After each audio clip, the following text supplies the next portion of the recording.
Breaking news చూస్తూ ఉన్నాం. Data చోరీకి సంబంధించిన డెవలప్మెంట్. ఈ వ్యవహారంలో ఐటీ గ్రిడ్ ఎండీ అశోక్ పిటిషన్పై విచారణను ఈ నెల 20కి వాయిదా వేసింది హైకోర్టు. అయితే ఈ కేసులో వాదనలు వినిపించిన పబ్లిక్ ప్రాసిక్యూటర్ పోలీసులు ఇచ్చిన నోటీసులకు అశోక్ సమాధానం ఇచ్చేలా ఆదేశించాలని కోర్టును కోరారు. కానీ దీనిపై అశోక్ తరపున న్యాయవాది అబ్జెక్ట్ చేయడం జరిగింది. నోటీసులకు సమాధానం ఇవ్వాలని హైకోర్టు ఆదేశించింది.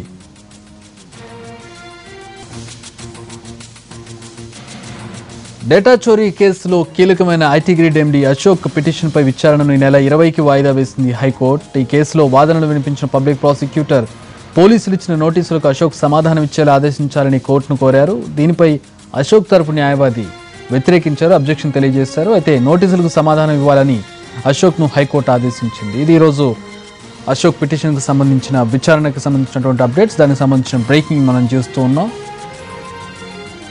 ఐటీ గ్రిడ్ ఏదైతే ప్రధానమైనటువంటి ఆరోపణలు ఎదుర్కొంటుందో డేటా చోరీకి సంబంధించి దానికి చెందినటువంటి ఎండీ దాఖలు చేసిన పిటిషన్ మీద విచారణ జరిగింది. విచారణకు సంబంధించిన వాదోపవాదాలు, కంక్లూజన్, పూర్తి వివరాలు మా ప్రతినిధి శర్మని అడిగి తెలుసుకున్నాం. శర్మ, ఎలాంటి వాదనలు జరిగాయి, ఫైనల్గా ఏంటి కంక్లూజన్, ఎలాంటి ఆదేశాలు జారీ అయ్యాయి?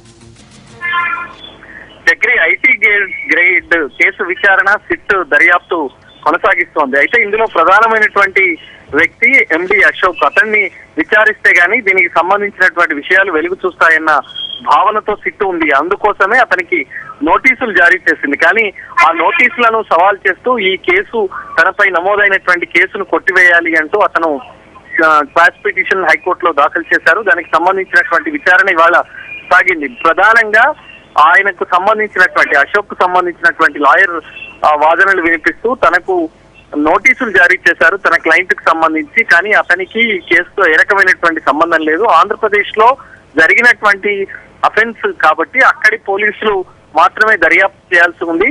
మరి దీనికి సంబంధించినటువంటి అంశాలన్నింటినీ తాను వాదనలు వినిపించేందుకు కొంత గడువు కావాలని కోరారు. దానికి సంబంధించి పబ్లిక్ ప్రాసిక్యూటర్, తెలంగాణ ప్రభుత్వానికి సంబంధించిన సిట్కి సంబంధించినటువంటి పబ్లిక్ ప్రాసిక్యూటర్ మాత్రం తాము ఇప్పటికే నోటీసులు అశోక్ కు జారీ చేశాం కాబట్టి ఆ నోటీసులకు రెస్పాండ్ కావాలి, అతడు వచ్చి వివరణ ఇవ్వాలి, అతడు అందులో పేర్కొన్నటువంటి అంశాలన్నింటికి కూడా సమాధానాలు ఇవ్వాలని పబ్లిక్ ప్రాసిక్యూటర్ కోరిన సందర్భంలో పిటిషనర్ తరపు లాయర్ మాత్రం తోసిపుచ్చారు. ఆంధ్రప్రదేశ్ లో అఫెన్స్ జరిగింది. ఆంధ్రప్రదేశ్ లో జరిగినటువంటి నేరానికి సంబంధించి పోలీసులకు విచారించేటువంటి అధికారం లేదు. ఇక్కడి నుంచి ఈ కేసును ఆంధ్రప్రదేశ్ కు బదిలీ చేయాలి, దానికి సంబంధించి పూర్తి ఆధారాలన్నిటితో కూడినటువంటి వాదనలు తాను వినిపిస్తానని చెప్పినటువంటి సందర్భంలో కొంత గడువు కావాలని కోరారు. ఆ సందర్భంలోనే మరి పబ్లిక్ ప్రాసిక్యూటర్ మాత్రం ఖచ్చితంగా నోటీసులకు అతడు హాజరు కావాల్సిందే అనేటువంటి విషయాన్ని ఖచ్చితంగా చెప్పిన సందర్భంలో కోర్టు జోక్యం చేసుకుంది.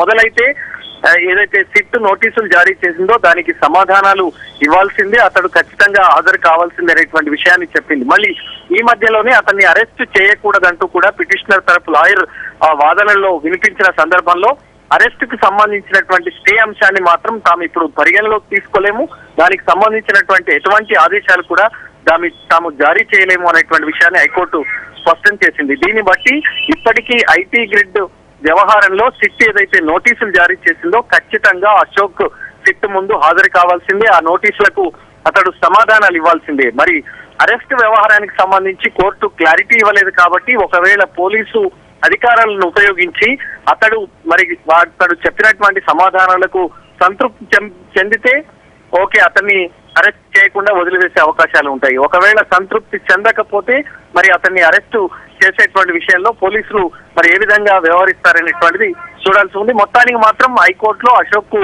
సుక్కెదురైంది. ఎందుకంటే అతడు తనను ఈ కేసు నుంచి విముక్తి కలిగించేలా రెండు కేసులు నమోదయ్యాయి. ఒకటి హైదరాబాద్ లో, ఒకటి సైబరాబాద్ లో. ఆ రెండు కేసులకు సంబంధించి ఇప్పుడు సిట్ దర్యాప్తు కొనసాగిస్తోంది కాబట్టి తనను మినహాయించాలి, ఈ కేసును కొట్టివేయాలి, మళ్ళీ ఈ కేసును ఆంధ్రప్రదేశ్ కు బదిలీ చేయాలి అనేటువంటి విజ్ఞాపనను మాత్రం కోర్టు ప్రస్తుతానికి ఇవాళకి మాత్రం పరిగణలోకి తీసుకోలేదు. ఖచ్చితంగా అతడు హాజరు కావాల్సిందే అనేటువంటి విషయాన్ని హైకోర్టు స్పష్టం చేసింది. Right, thanks for the update Sharma. మొత్తానికి పోలీసుల ముందు హాజరు కావాల్సి ఉంటుంది అశోక్, ఆ తర్వాత అరెస్ట్ చేయాలా వద్దా అనేది పోలీసుల చేతిలో ఉంటుంది. సో కీలక పరిణామాలు చోటు చేసుకునే అవకాశం కనపడుతోంది. ఈరోజు అశోక్ వేసినటువంటి స్క్వాష్ పిటిషన్కి సంబంధించి ప్రస్తుతం విచారణ జరిగింది. తదుపరి విచారణను 20వ తేదీకి వాయిదా వేసింది హైకోర్టు. పోలీసులు ఇచ్చినటువంటి సిట్ ఇచ్చినటువంటి నోటీసులకు సమాధానం ఇవ్వాలి, పోలీసుల ముందు హాజరవ్వాలనేది కీలకమైనటువంటి ఆదేశం ప్రకారం ప్రస్తుతం ఐటీ గ్రిడ్స్ ఎండి అశోక్ పోలీసుల ముందు హాజరు కావాల్సి ఉంటుంది. ఆ తదుపరి అతను ఇచ్చే సమాధానాన్ని బట్టి పోలీసుల కార్యాచరణ ఉంటుంది. వారు అరెస్ట్ చేస్తారా లేదనేది వేచి చూడాల్సిన పరిస్థితి.